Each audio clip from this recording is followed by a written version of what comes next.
A little bit of awkward discomfort actually makes you more likable. It makes you be perceived as more trustworthy, more generous, more forgivable, because other people view you as someone who they can be at ease around.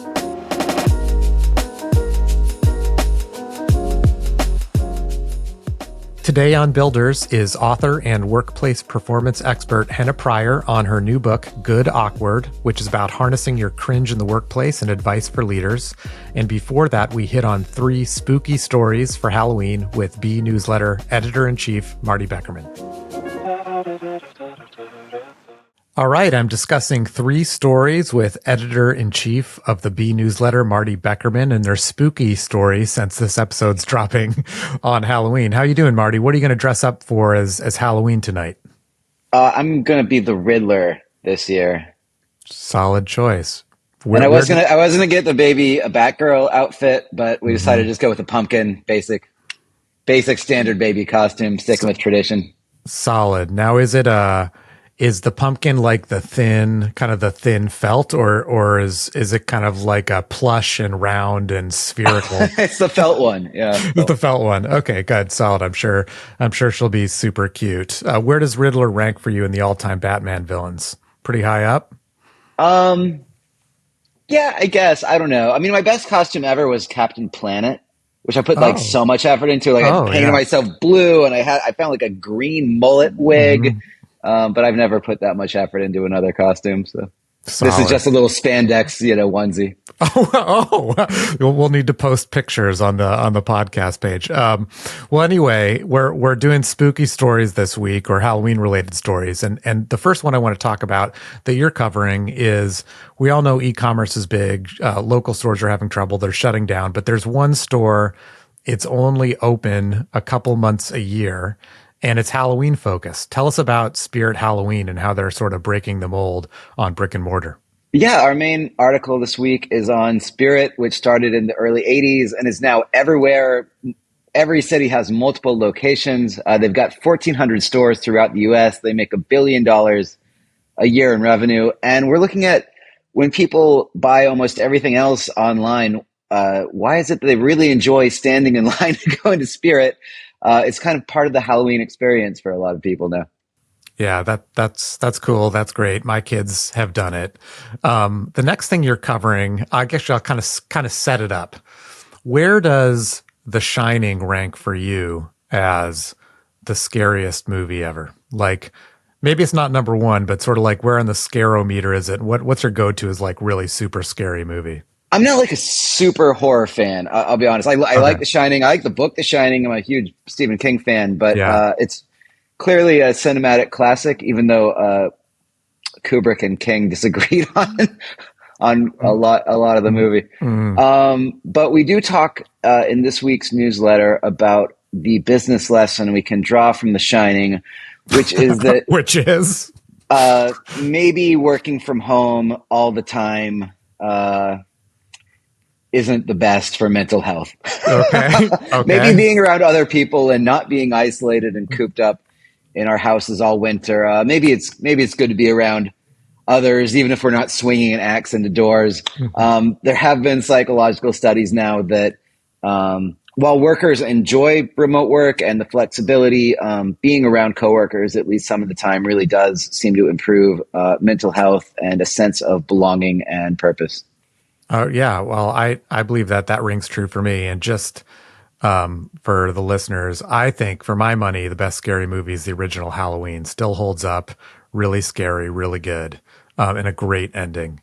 Okay, last story I want to talk about is about a startup that you covered. I guess to set this up, like, near-death experiences, I've been told, can have a positive effect by like putting your life in perspective. You're about to die, and now it really becomes crystal clear for you what's important in life. What is this startup doing?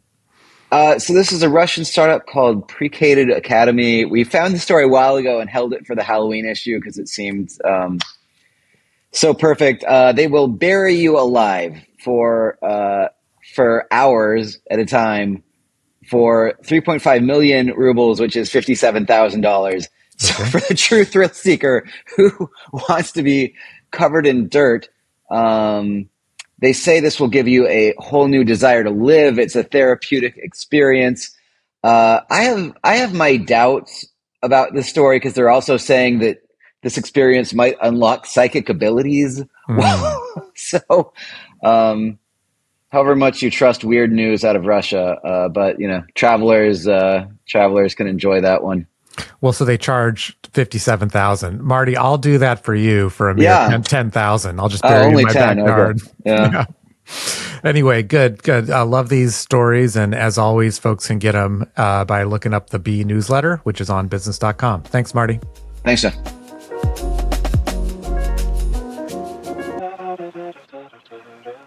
All right, I'm trying to think of the most awkward way to start this conversation. Maybe not even introducing my guest. Instead of just saying, Henna, how awkward are you on a scale of 1 to 10? Oh, what's higher than 10? And I think I already before we started recording, John and I just met, and he said, "I'd like to take a drink." And I said, "Would you like to take a shot?" I think we already blasted through the awkward intro. Yeah, 9.5 at least. Yeah. I'm excited to talk to you today, talk about your book, Good Awkward. When I heard the title originally, I'm like, finally, something that talks about my life. And, this being a kind of a business podcast, I want to talk about how that's applicable to work. But I was thinking in prep for this interview that I was at a high school reunion this past weekend. I had a blast. I had such a good time. I'm not going to reveal how many years it was since I went to college, but let's just say it was a milestone reunion. And one of the things that was so fun about it is I didn't have like any of the public self-consciousness that I had in high school. And probably neither did the other people who were there. We were kind of joking about it. In high school, I see my son going through this. People are in different friend groups, or, you just don't feel comfortable in certain situations. And here I was with people I hadn't seen in 10 years or more in many cases. And it was just all kind of chill. It seems pretty relatable to your work. Yeah, 100%. I love that out of the gate you identified awkwardness as a form of public self-consciousness, because that's what it is. It's a self-conscious emotion. And what that essentially implies is we are looking for who we are through the lens of who other people see. So, our private self-consciousness is sort of our inner narrative, our beliefs, our values. Our public self-consciousness is sort of who are other people seeing right now, right? If I'm wearing a mind-reading helmet, it essentially would say something like, do they like what they see? Do they approve of what they see? And so there are various kind of points in our lives where those emotions are stronger and less strong. So I love, you talked about your kids. I know you mentioned to me you have a high schooler and a middle schooler. I've got 2 middle schoolers. That is a stage in life where those things are particularly, increased. We're looking at other people, our social status as who are we? And I'm going to define that based on who other people see. Then there's a period of time in our professional lives, really every inflection point, new first time in college, new job, new promotion, turn into a leader for the first time, new company. But then there's another inflection point that hits very, later in life where we start to shake some of that off. So I think you've started to reach the, I don't care quite as much as I used to stage of things. But it's interesting because the stage that you're at now is similar to the stage of kids. So most children don't experience awkwardness in the way that adults do because self-consciousness doesn't kick up until early adolescence, about age 8 or 9 for most kids. Well, I was going to say, and there we go. I talked over you. Another awkward thing I just did. Your book really isn't about love or romance. It's about kind of ways to harness awkwardness, but how awkwardness in a way can make you more relatable, more attractive, I guess, in some ways. It made me think of that. I had a single friend in my 20s and she was looking for love. And she said, I just want to find someone who's clumsy. Like that was her thing. And it always just kind of stuck with me. And it's almost like we can be awkward together. That's sort of what I took from that. I love that. So, the book is written through the lens of the workplace. Just, it is not a necessarily, it's very applicable personally, but it's written through the lens of how does this emotion hold us back at work and how do we embrace it at work?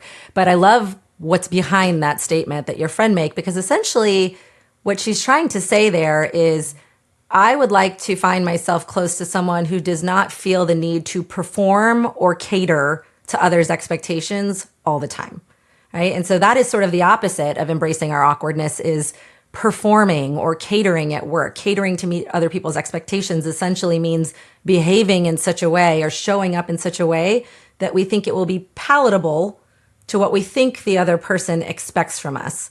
The opposite of that is kind of leaning into our natural human stumbles, fumbles, missteps, mispronunciations, and understanding that it, in fact, in most cases, does not make you less likable.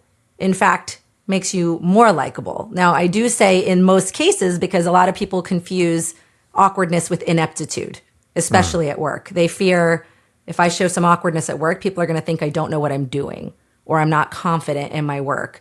But the research actually tells a different story. If you are someone who is generally perceived as smart, as capable, as, competent, knows what they're doing, a little bit of awkward discomfort actually makes you more likable. It makes you be perceived as more trustworthy, more generous, more forgivable, because other people view you as someone who they can be at ease around.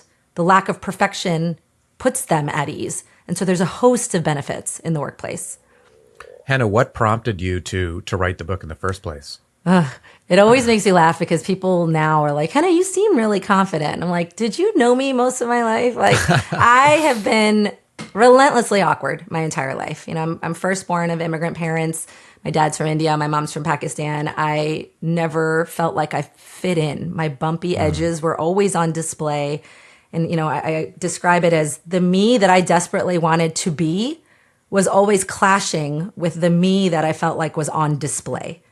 I wanted to be just like all the Jennifers and Samanthas and Jessicas that I grew up around. My name is Henna. I didn't pack peanut butter and jelly on a white bread sandwich. I had, keema paratha in my lunch, and everything I wanted was just to feel socially similar to other people. And so for a long time, I worked my butt off to try to be the version that I thought other people would socially accept and approve of.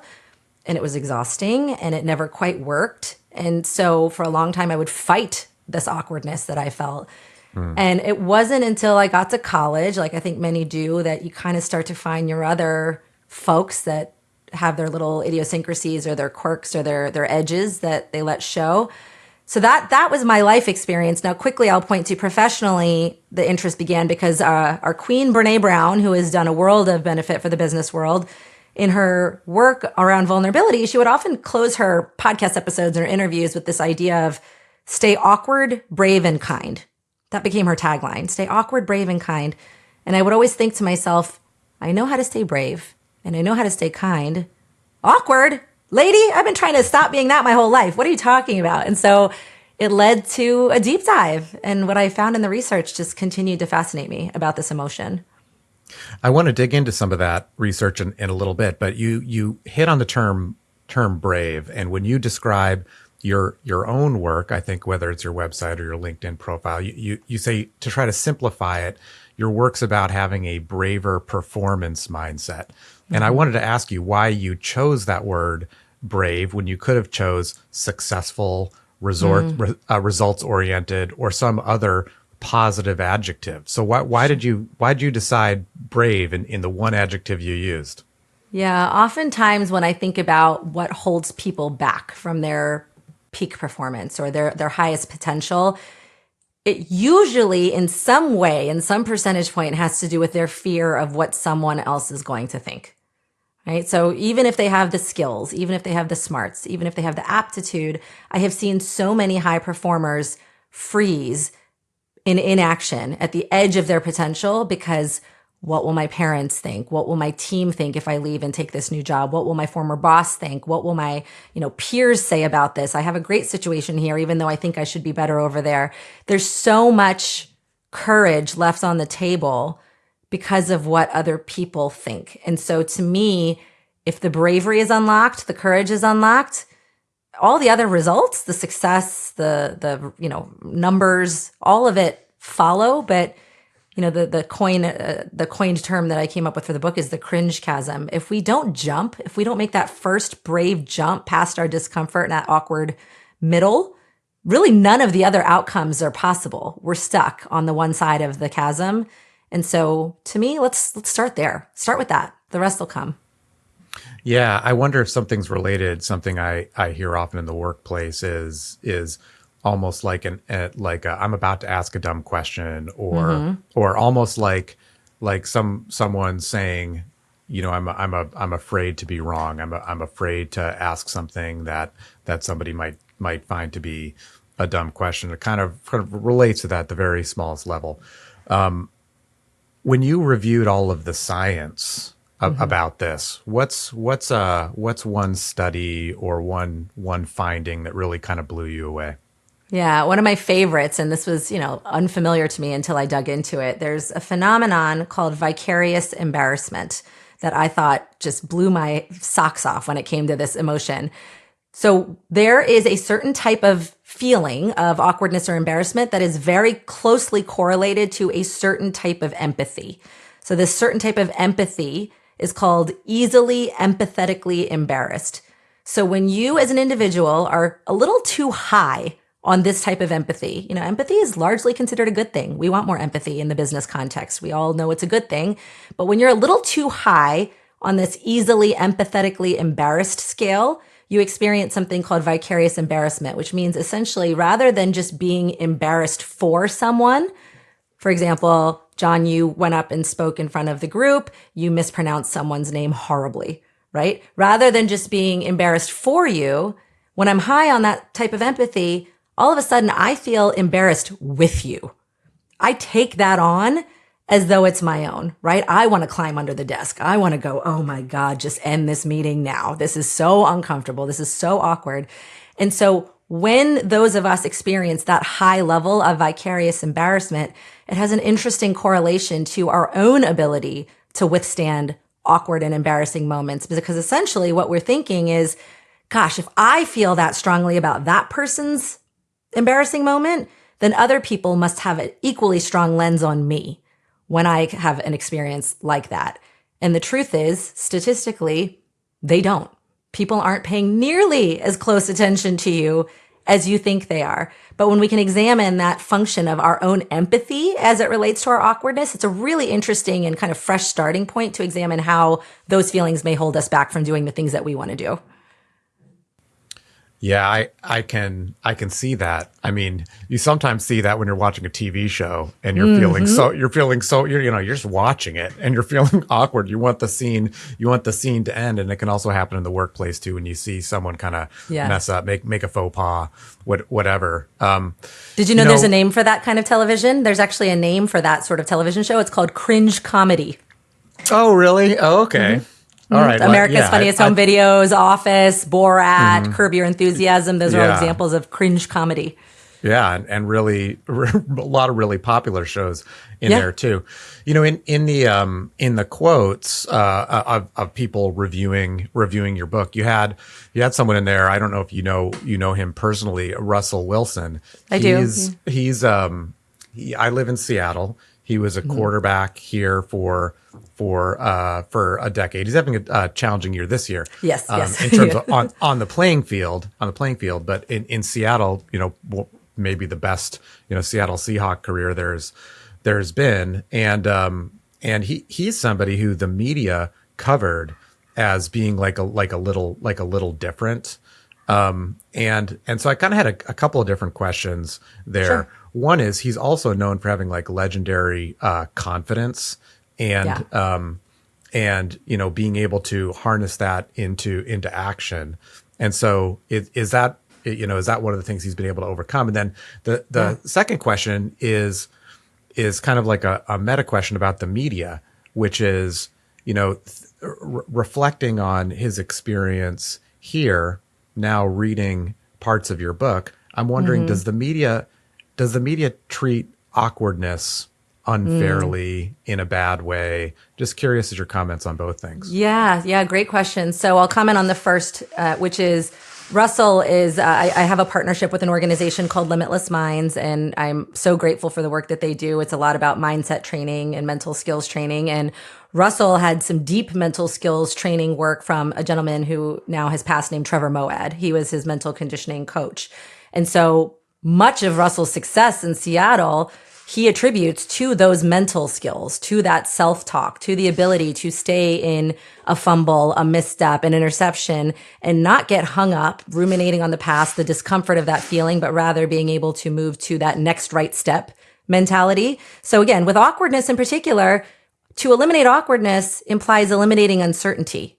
We cannot do that. To eliminate, adversity in life implies eliminating uncertainty. And what Russell had trained himself to do was to not get hung up in that. It's about comeback rate. What is the self-talk that we use? What are the strategies, the toolkit we call on in order to come back from that quickly?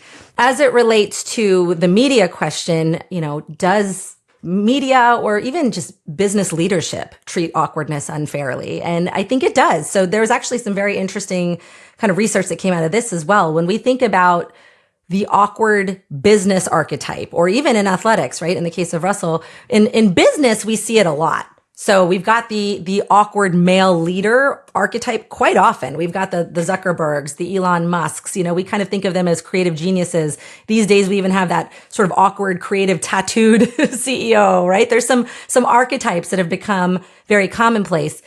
Interestingly, we do not see as many examples of that in women. Often when we see women or women of color, when we think about very successful, awkward women, we tend to see that in comedy, right? We see Tina Fey, Mindy Kaling, Aubrey Plaza, women who have weaponized their awkwardness in their comedic work. But here's the thing. These are women who are extremely intelligent, hardworking, competent in their own rights. So the media definitely kind of unfairly paints accessibility of this emotion into certain genres of people or types of people. I think, men like Russell are men of color. And unfortunately, systemically, whether it's in athletics or in business, there are still a lot of structures that started in the spheres of, heterosexual, cisgendered white males. Those are still the systems. And for women and women of color especially, confidence tends to still need to look like flawlessness. That's just the system. And so we are slowly making steps towards expressing awkwardness, expressing embarrassment, being more normalized for communities who haven't had those chances in the past. And I think, it's going to be a process, but I think we're getting there. We're moving in the right direction. What's step one for one of the archetypes you described, a woman of color, a man of color, to sort of take the first step to harness this? Sure. I think, ultimately, step one that I will say does not involve them is allyship, right? So if somebody else has more safety in that room and is able to talk about their missteps, create an environment in the room where everybody can share. One of the things I've done with leaders often is, again, understanding that, underrepresented groups, people of color, tend to be disproportionately scrutinized against a level of flawlessness that is not the same as everyone else. One of the best things we can do is be intentional and proactive. So, I talk about this idea of conditioning for awkward. Our social musculature is atrophying. We do not have as many opportunities as we used to be in a room with people and share our missteps, share our blunders. A lot of us are now hybrid or, decentralized. And so what makes it easier for an underrepresented person to speak up about their blunders is making it an intentional practice. So I tell leaders, hey, 5 minutes at the beginning of a meeting, let's all go around and share some cracked egg stories. Something that essentially went sideways in the last month, or have a bad idea brainstorm in which the rules are everyone share an idea for this meeting, but it literally cannot be realistic, right? It has to be like whatever the craziest thing you can come up with. What's interesting is it creates that psychological safety because it is now not on a certain type of person to share. Everyone is sharing. And second, the research actually suggests that when you do these types of things at the beginning of the meeting, that the ideas that result afterwards are more creative, more innovative, more generative, because it allows people's armor to come down. Perfection is no longer the standard. But because we don't have these opportunities for reactive social conversations, we have to become much more intentional about creating the space now. So much of this can be stoked by a leader, it sounds Sure. like. Yeah. a leader creating I love the sharing the cracked eggs. That's an awesome idea. And I want to ask more about being an effective leader. But before I do, are there situations of bad awkward? Before we define the good awkward of a leader, what are some things that a leader shouldn't hear my line of questioning and then go the wrong way? Yeah, that's a great question. So in chapter 7, we talk about humor a lot and the use of humor as a way to manage and embrace awkwardness. And there are some rules, right? So leveling does play a role. You don't want to make things awkward when you're using a humor or an anecdote that's somebody beneath of you, right? So you have to, there's an expression, you can kind of punch up but not kick down, right? So when the staff is kind of trying to diffuse the tension of an awkward situation, they can kind of poke fun at the leader and say, oh man, that was awkward that the CEO said that thing in the meeting. But generally, you don't want to go in the opposite direction. So there's leveling. There's also things like distance and time. So for example, I share a story in the book that there was a leader that had recently had to go through a wave of layoffs, and his team of 6 people or so, 2 of the team members had to be laid off. And it was pretty big sting. Everybody really was close with these colleagues. And there was a meeting led by Fred that normally occurred on a Monday. And, the week right after the layoffs, he kind of said something like, okay, time to do the meeting. Take it away, Fred, right? Who was just laid off. Too soon, right? Too soon.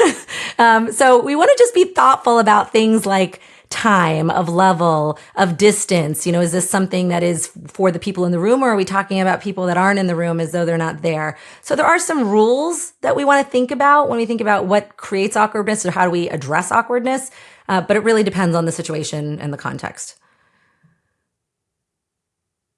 Okay, so those are examples of things not to do, particularly with humor. And and there's always a fine line with jokes in many cases. For leaders that have idiosyncrasies, eccentricities, is maybe one thing understanding what those are? Like, do you have to have a certain bit of self-awareness about where you are awkward? Yes, I love that framing. It's very important to have the self-awareness. So really, step 1 in embracing our awkwardness is understanding when you feel it, how you feel it, and where it comes from. So I'll share this idea that some people use this word, this emotion, as a state. I feel awkward right now. John, I asked you to take a shot when I knew you for 2 seconds. That was kind of awkward, but it was a transient thing. It passed and we moved on. There's another school of people who will use awkwardness as a state. I am a socially awkward person. Right? I am awkward all the time. I am awkward. This is just who I am. And so language is important. How are you using the term? Are you using it as an identity, or are you using it as something that is fleeting? The fact of the matter is there is no such thing as a factually awkward person. It is subjective. It is an opinion. So if you refer to yourself as awkward, or if you refer to your, colleague as awkward, just understand that is an expression of opinion. There's no such thing as a factually awkward person. It's up to another person to deem them so, or to deem ourselves so. So that self-awareness, do we use it as a transient emotion? I feel this right now versus I am this, is step 1. Step 2 is, once we know our idiosyncrasies and quirks, is there's a host of research about selective self-deprecation as a way to diffuse awkwardness, especially for leaders, right? Selective being, don't be self-deprecating about areas of expertise, right? So if you are a tax director, I would not consider being, deprecating about your tax skills. That's an area of competence for you.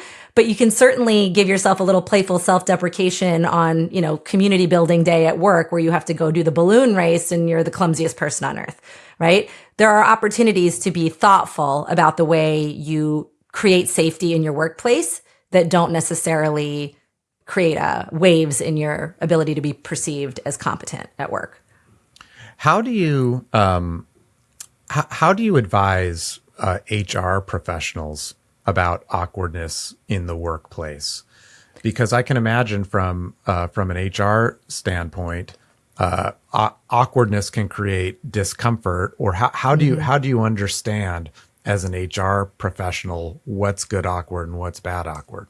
Sure. I mean, here's the truth. I'm not here to engineer any kind of awkward out of any workplace, because again, to eliminate awkwardness is to eliminate uncertainty. And that is not coming anytime soon in any workplace. So I'm not interested in eliminating those situations. I think where we certainly do need to be thoughtful is if someone's creating repeatedly uncomfortable situations, saying things that make the room feel awkward more than once, and there's some intention behind those choices, then certainly, we have to decide what is appropriate to bring to HR. We don't want it to become psychologically unsafe, right? So I think we have to draw that distinction between the workplace culture suffering versus an everyday happenstance awkward moment, right? So that is a distinction for sure.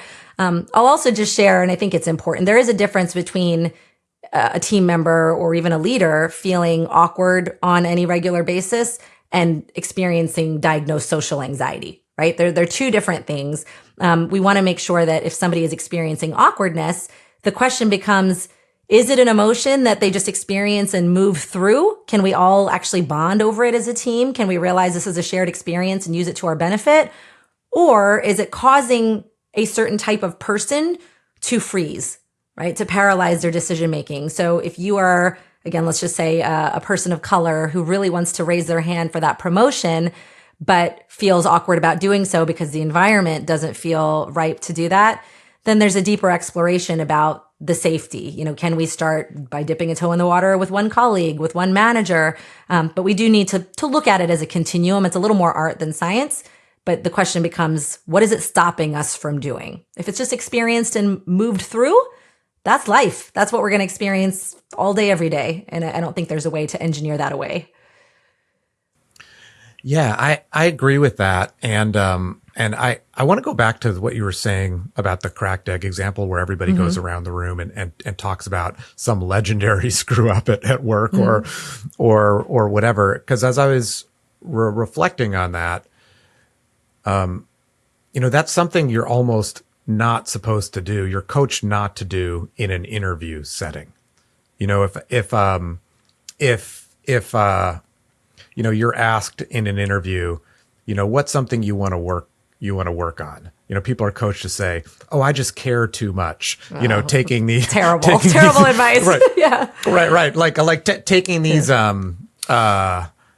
taking these quote unquote negative things and turning them into a positive. But also that way of approaching an interview of not showing any vulnerability, not showing what you don't know, not showing what you maybe you get the job, but it almost like enforces or reinforces public self-consciousness when you get to work. It's you know what I mean?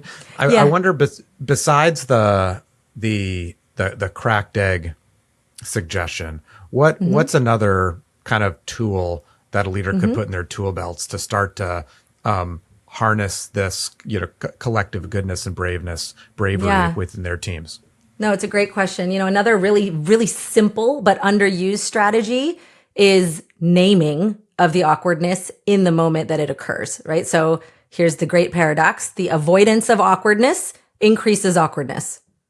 So when somebody has stepped in it in a meeting and then no one says anything, the tension in that air just gets thicker and thicker. And all it takes is that one person to go, man, that was awkward, right? And then all of a sudden, everybody's shoulders relax. I have a friend, Bob Russo, who I interviewed for the book. He used to work for IBM for a number of years. And again, this is a large team that he worked on, but they had developed some sense of psychological safety. And his boss made a comment in the meeting that just did not land. But he said it was, we all were like kind of gassed. And then within seconds, the boss said, well, that just went over like a fart in church. And he said everybody's shoulders like immediately just relaxed. And not only was it an incredibly relatable moment for that team and that C-suite leader, but it actually created an environment the rest of that meeting where everyone felt like they could just say things and try things on without it being held against them. So, again, ironically, when we avoid it, it makes it worse. When we name it, it helps us move through it much more quickly. So just say it. Man, cringe. I can't believe that came out like that. Or, whoof, that was awkward. Or, hey, if you want to use the fart in church, you can borrow that line from Bob's boss if that's your voice. But naming it is truly an underused strategy in the business world. And I feel like that's almost more important now when economic times are tough or companies are going through things, because you have to think differently. You have to navigate change, force change, embrace change, which means getting people out of their comfort zone. And if everybody feels more comfortable doing that, you probably have better results as a business. Henna, tell people where they can get your book. Oh, I'm so grateful. Amazon or everywhere books are sold. It's called Good Awkward: How to Embrace the Embarrassing and Celebrate the Cringe to Become the Bravest You. And I'd be so grateful. I'd love to talk to anybody that feels this emotion. Send me a message, ping me on social. But I'd love to invite everyone into embracing this emotion with a new level of gusto. Thanks so much for speaking with me today. Thanks for having me. Did you know that more than 20 million professionals and business owners visit business.com and Business News Daily? Why? It's the best place for resources, advice, and information about how to grow your business. And if your goal is to reach our audience, you should become one of our lead partners, sponsor a section of the site, or sponsor even this podcast. Reach us at business.com/connect. That's business.com/connect.